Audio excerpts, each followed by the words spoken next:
Saudara, kekalahan Timnas Indonesia melawan Australia mungkin mengecewakan. Kekalahan membuat Timnas Indonesia menghuni posisi 4 klasemen grup C dengan koleksi 6 poin. Tetapi kita tentu masih berharap dan optimistis performa yang baik dalam pertandingan berikutnya. Dengan menyisakan 3 pertandingan lagi di putaran ketiga, secara matematis Indonesia memang masih berpeluang lolos ke putaran final Piala Dunia 2026. Bagaimana peluang Indonesia melawan Bahrain dalam pertandingan berikutnya? Pagi ini kita akan bahas dengan sejumlah narasumber melalui Zoom, diantaranya Osvaldo Giovanni, Ignatius Indro dari supporter Indonesia yang masih kami tunggu untuk bergabung, dan juga pengamat sepak bola Firzi Idris yang juga bergabung bersama kita melalui sambungan Zoom. Selamat pagi Mas Firzi. Ya, pagi Mas Mario, pagi semua. Terima kasih Mas sudah bergabung di Alsap Indonesia pagi hari ini. Ya. Dan kita masih menunggu narasumber lainnya untuk bergabung bersama kita, yakni Mas Ignatius Indro. Saya ke Mas Firzi. Mas Firzi, Yes. bagaimana ini lumayan sedih juga. Tidak mengecewakan, tapi sedih sudah pastinya melihat hasil skor semalam. Optimistis tetap ada, semangat tetap ada, tapi kita tahan dulu itu, kita bahas dulu evaluasi pertandingan tadi malam. Menurut Anda seperti apa? Iya, menurut saya memang hasilnya sedikit berbalik ya dari build up yang terjadi selama ini sejak kedatangan Coach Patrick. Mungkin optimisme terhadap era baru Timnas Indonesia kan besar ya, sesuai dengan harapannya kita mendatangkan pelatih berkaliber Eropa, pelatih dari liga-liga top dengan tim kepelatihan yang juga didukung oleh pelatih-pelatih berpengalaman yang pernah menukangi klub-klub Eropa. Jadi kekecewaan wajar, tapi di satu sisi kita juga bisa lihat sebenarnya apa yang pingin dilakukan oleh Timnas Indonesia, terutama pada 15-20 menit pertama ya. High press, mereka bermain lebih ofensif, lebih keluar. Tapi pertanyaannya balik lagi, apakah tepat melakukan itu di kandang Australia atau tidak?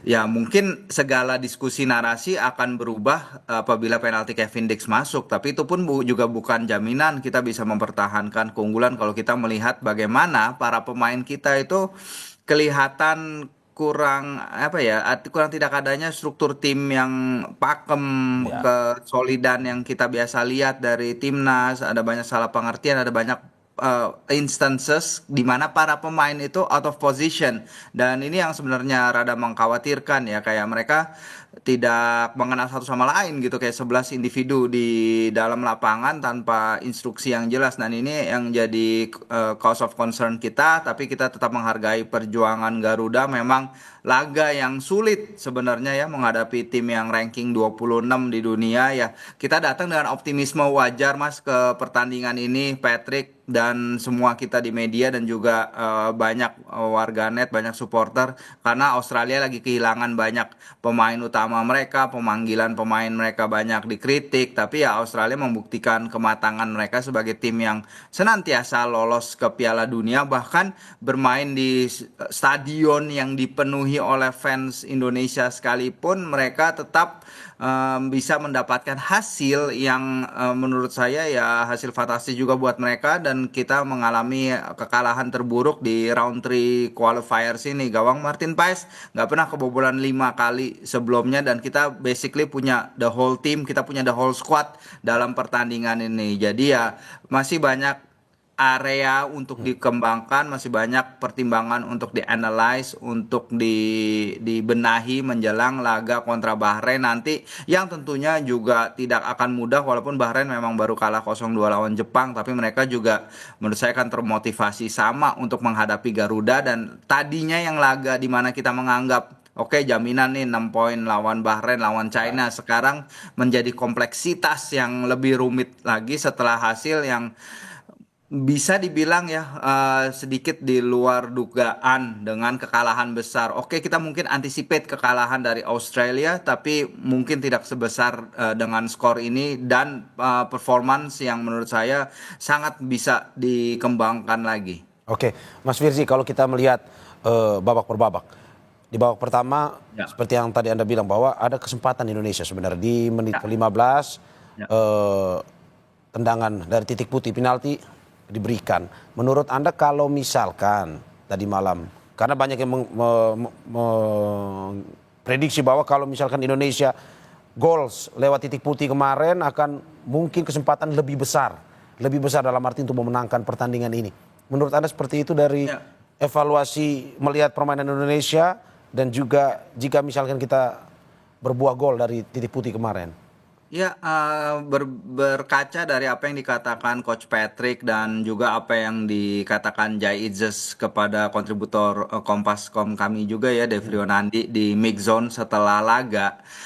Sebenarnya memang faktor itu berpengaruh, tapi yang lebih membuat fatal adalah ketika penalti itu gagal, Australia bisa memanfaatkan kesempatan. Jadi memanfaatkan momentum ketika kita lagi down, mereka menghajar kita dengan 3 gol cepat. Nah, ini yang bagi Jai, dia mengatakan ini sangat berpengaruh sekali gitu. Ambisinya adalah tadinya mental para pemain siap untuk merayakan misalnya keunggulan 1-0, bahkan saya yakin di seluruh Indonesia juga udah siap merayakan keunggulan 1-0 karena Kevin Dix itu sangat luar biasa sekali dari titik kotak penalti. Sepanjang karirnya dia mengambil 13 penalti, hanya pernah gagal sekali sepanjang karir pemain 28 tahun tersebut. Tapi ya kali ini mungkin pressure-nya berbeda ya, bermain bagi timnas dengan segala hormat kepada Copenhagen, dan terbukti masih belum berhasil, tapi that's football. Dan yang lebih penting dari itu adalah bagaimana setelah kegagalan yang mungkin sedikit menyakitkan setelah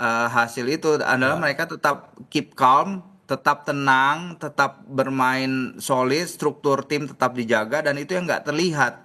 Setelah kita gagal penalti itu, timnas kemudian sloppy dalam on one marking, secara struktur dan lain-lain. Itu juga perlu dibenahi sekali untuk laga berikut. Oke, 2 gol cepat setelah penalti itu dicetak oleh Australia. Betul. Menurut Anda, kalau kita berbicara terkait dengan sektor lini pertahanan, ada Mitch Hilgers, Jade Itzes, dan juga Kevin Dix dan Kelvin Verdonk di Betul. area pertahanan. Apakah menurut Anda sudah optimal atau mungkin saja ada sosok Rizky Ridho yang tidak main, magisnya tidak kelihatan di lapangan sehingga mengurangi tensi di lini pertahanan atau bagaimana? Iya, kalau nggak salah ada 5 pergantian ya dari tim yang melawan Arab Saudi, termasuk 2 di belakang ya, di mana Justin nggak main dan kemudian juga RR nggak main, Rizky Ridho. Kalau kita lihat emang line up 3 pemain belakang ini adalah line up yang belakang yang sama ketika kita menghadapi China, dan ketika itu juga memang struktur dan koordinasi di lini pertahanan itu tidak terlalu impresif juga ya, entah kenapa, apapun alasannya. Tapi menurut saya ketika Rizky Ridho bisa main bersama Jai, itu chemistry-nya lebih bagus di antara mereka berdua. Koordinasi di lini pertahanan mereka berdua itu bagus sekali, terutama di laga Arab Saudi. Dan ketika Rizky Ridho masuk pun dia menunjukkan permainan yang impresif, yang solid, dan yang bisa membantu timnas dalam fase-fase akhir pertandingan, walau itu akhirnya sudah tidak berpengaruh lagi ke skor akhir laga. Dan itu tentu saja akan menjadi, saya yakin akan menjadi catatan besar bagi Coach Patrick ya, yang emang sebenarnya dia nggak punya waktu banyak bersama skuad ini ya. Praktis timnas itu berkumpul lengkap itu H-1 pertandingan tanggal 19. Karena Ragnar itu jadi pemain terakhir yang datang, dan dia datang pukul sekitar setengah 12 malam waktu Sydney. Dan itu tidak ideal persiapannya, tapi menurut saya itu juga bukan alasan, karena Patrick udah tahu seharusnya bahwa di menjelang laga-laga ronde Maret ini waktu persiapan akan sangat singkat. Oke. Mas, kalau kita melihat bahwa kemarin banyak orang memprediksi bahwa Indonesia akan bermain lebih menyerang, tapi ada juga yang mengharapkan bahwa Indonesia lebih bertahan karena ditandang atau di kandang Australia. Tapi akhirnya 4-3-3 dipilih oleh Patrick Kluivert. Kalau kita berbicara tadi sudah lini pertahanan, di lini serang ada 2 nama baru, Oleh Romeni dan Dean James yang mengapit Rafael Strijk di lini depan. Kalau menurut Anda dari performa 3 pemain ini, terutama Oleh Romeni yang mencetak gol satu-satunya, gol tunggal, apakah layak dipertahankan dengan performa tadi malam untuk melawan Bahrain di pertandingan selanjutnya, atau bagaimana? Ada 3 lini depan ini, apakah harus ada evaluasi atau bagaimana sebenarnya? Ya, pertama soal formasi ya, kayaknya yang terlihat di TV mungkin 4-3-3, tapi kalau menurut laporan kontributor kami lagi Ya. yang ada di lapangan memang 3-4-3 ya, 3-4-3 di mana 3 back dan Calvin jadi left center back gitu. Mungkin karena positioning Dean James yang sangat maju pada babak pertama terutama pada 20 menit awal. Jadi terlihat seperti bermain 4-3-3 dan juga itu tadi balik ke koordinasi barisan lini belakang seperti apa line yang ditarik oleh Jai dan Miss dan Kelvin sehingga terlihat seperti hanya ada 2 back di belakang. Nah, yang menarik memang kemudian kalau kita berbicara lini depan itu ya Ole ini adalah salah satu pemain yang keluar dari laga kemarin mungkin dengan rapor hijau ya, rapor 7, rapor 8 mungkin karena pergerakan dia luar biasa sekali, off the ball-nya bagus sekali dan ketika dia memegang bola dia terlihat sangat tajam. Ya. Tampilan dia sangat tajam, dia berani dribbling, tekniknya Ya. juga bagus, Ya. running in behind juga bagus. Itu menurut saya jadi catatan yang baik. Tapi memang kita sebagai suatu attacking unit kayaknya memang terlalu tergantung ke beberapa kali kita lihat bola-bola terobosan ke belakang barisan lawan sehingga yang gampang banget bisa dihalang oleh Cameron Burgess back mereka yang bak raksasa di lini belakang dan ini kreativitas para pemain nggak terlihat. Marcelino juga magisnya yang melawan Arab Saudi juga masih belum terlihat maksimal pada laga tadi mungkin juga karena Marcelino dan barisan tengah itu lebih sering di bypass untuk mencari bola-bola terobosan untuk kepada Rafael Struijk dan juga Ole. Ya, oke. Kalau misalkan tadi Anda sempat bilang bahwa Martin Paes tidak punya sejarah kebobolan hingga 5 gol seperti yang terjadi tadi malam. Menurut Anda perlukah kita memberikan kesempatan kepada Emil Audero? Di mana Emil Audero ini punya jam terbang lumayan terutama di Liga Eropa. Ya, kalau saya bilang sih sebenarnya not necessarily ini salah Martin ya, bisa kebobolan 5 ya, lebih karena koordinasi di lini belakang misalnya.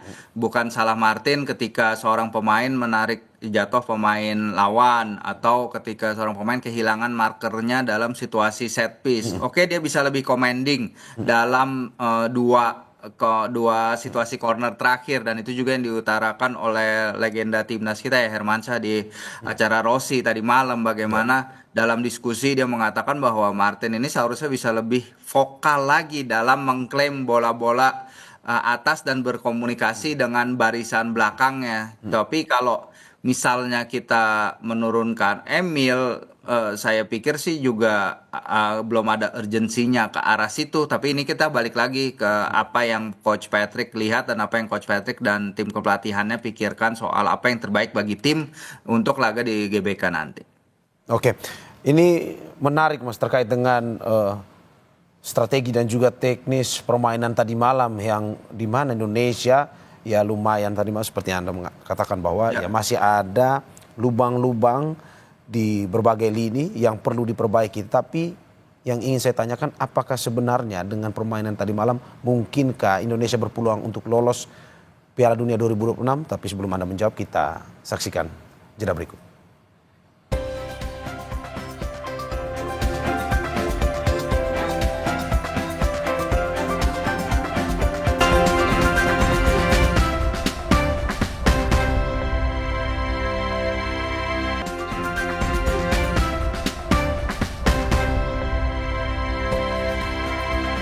Terima kasih masih di Sapa Indonesia Pagi bersama saya Maris Harong dan sejumlah narasumber saya. Ada pengamat sepak bola Firzi Idris dan juga sudah hadir bersama kita Ketua Umum Paguyuban Supporter Timnas Indonesia Ignatius Indro. Selamat pagi Mas Indro. Selamat pagi.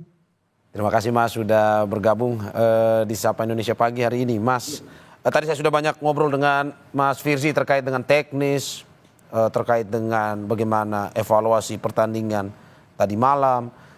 Yang kita mau tanyakan ke Mas Indro, bagaimana suasana hati pendukung Timnas Indonesia setelah kekalahan tadi malam, Mas? Iya, saya pikir pertandingan tadi malam adalah resiko dari pergantian pelatih di tengah jalannya kompetisi ya. Kompetisi maksudnya kualifikasi Piala Dunia. Namun harusnya ini sudah diperkirakan juga bagaimana kesiapan pemain yang baru berkumpul selama kurang lebih 3-4 hari saja gitu ya, ketika harus menghadapi Australia yang memang kita tahu sebuah tim yang langganan Piala Dunia. Ya, Nah ini yang saya lihat ini adalah resiko ketika kita baru berkumpul, bahkan ada beberapa pemain yang ya, berkumpul 1-2 hari sebelumnya ya, ya Bung ya. Nah ini yang kita sih tidak bisa berharap banyak tentang ini. Kemarin makanya sebagai organisasi supporter kita menganggap bahwa hasil maksimal adalah seri. Namun kejadiannya adalah kita kalah cukup telak ya. ya, oke. Tapi pada akhirnya menerima kekalahan ini dan optimistis dengan pertandingan selanjutnya atau bagaimana, Mas? Kalau optimistis kita belum ya, karena kita belum melihat bagaimana Patrick Kluivert ini bisa meracik pemainnya di dalam hitungan hari, di mana kita harus siap dalam 4 hari ke depan. Nah ini yang kita belum bisa optimis, tapi kita harap bahwa di mana Patrick Kluivert ini tidak ada kendala bahasa, tidak ada karena banyak diaspora kita berasal dari sana, ini yang bisa membangun minimal chemistry dari para pemain dalam waktu singkat ya. Tapi memang kita percaya bahwa proses ini tidak bisa dibangun secara instan. Nah ini yang harusnya PSSI lebih sadar, lebih baik memperbaiki liganya, lalu juga bagaimana usia muda kita ke depannya, sehingga kita akan siapapun pelatihnya bisa lebih mudah untuk memberikan hasil maksimal. Oke, kalau dari supporter sendiri melihat pertandingan tadi malam, apa yang memang perlu dilakukan, terutama nanti pada pertandingan berikut melawan Bahrain, dalam arti bahwa tadi sudah teknis pertandingan, strategi bersama Mas Firzi. Kalau dari supporter sendiri melihat apa? Non teknisnya mungkin ada, seperti komunikasi yang harus tetap terjaga, terus juga mungkin saja ada pemain-pemain yang memang harusnya coba diturunkan atau bagaimana? Iya, kalau kita lihat komunikasi harus tetap dijaga ya, apalagi sudah tidak ada kendala bahasa oleh Patrick Kluivert dan para pemainnya. Ya, Ini harus segera dibangun bagaimana Patrick Kluivert dan timnya, tim kepelatihannya ini harus benar-benar bisa membangun chemistry. Kemarin di pertandingan yang kita lihat sebenarnya di 10 hingga 15 menit pertama sebenarnya sudah bagus ya. Namun bagaimana ketika gagal memanfaatkan peluang, baik sundulan maupun penalti yang gagal ini menjatuhkan mental para pemain. Nah setelah kita kebobolan 2 gol cepat ini yang cara permainan kita udah berantakan ya, dan bagaimana sebenarnya kan kalau misalnya dari postur tubuh kita tidak jauh berbeda dengan Australia, tapi kenapa 2 gol selanjutnya ini adalah bahkan 3 gol ya kalau saya tidak salah ini berdasarkan dari sundulan dan umpan-umpan dari sayap ya. Ini yang sebenarnya chemistry ataupun di belakang itu harus diperbaiki, siapa yang menjaga siapa dan bagaimana menjaga para pemainnya. Nah ini pemain lawannya ini yang harus diperbaiki. Sementara sebenarnya kita sudah punya striker murni ya, yang terbukti kemarin bisa membobol gawang Australia. Yang selama ini sebenarnya kita kelemahannya adalah tidak memiliki striker murni. Oke. Sebelum saya ke Mas Firdi, Mas, kemarin Litbang Kompas sempat memberikan survei terkait dengan keyakinan supporter timnas bahwa Patrick Kluivert bisa membawa Indonesia lolos ke Piala Dunia 2026. Apakah dengan melihat pertandingan tadi malam masih tetap terjaga keyakinan itu, atau mungkin saja ya ada question, ada pertanyaan bahwa apakah bisa sebenarnya? Ya, kalau lihat pertandingan kemarin ini masih agak sulit ya untuk menilai bahwa tim kita ini bisa lolos atau tidak. Namun kita harus melihat lagi di pertandingan selanjutnya, apalagi Bahrain ya, ketika ketemu Bahrain ketika kita bertanding di Bahrain saja kita sebenarnya mengungguli dari Bahrain. Tapi Ya. ketika bermain di Gelora Bung Karno, apakah bisa lebih bagus atau seperti apa? Karena kalau dari pertandingan kemarin tentunya kita bisa dibilang pesimis dengan Ya. Ya. permain tim kita ya. Oke, saya ke Mas Firzi. Mas Firzi, bagaimana melihat peluang Indonesia dalam arti bahwa setelah pertandingan versus Australia semalam, Ya. dengan melihat kondisi pemain yang seperti disampaikan oleh Mas Indro tadi bahwa mungkin komunikasi masih belum terlalu optimal antara satu dan lain pemain dan juga mungkin juga dengan tim kepelatihan. Bagaimana melihat peluang Indonesia untuk lolos di Piala Dunia 2026?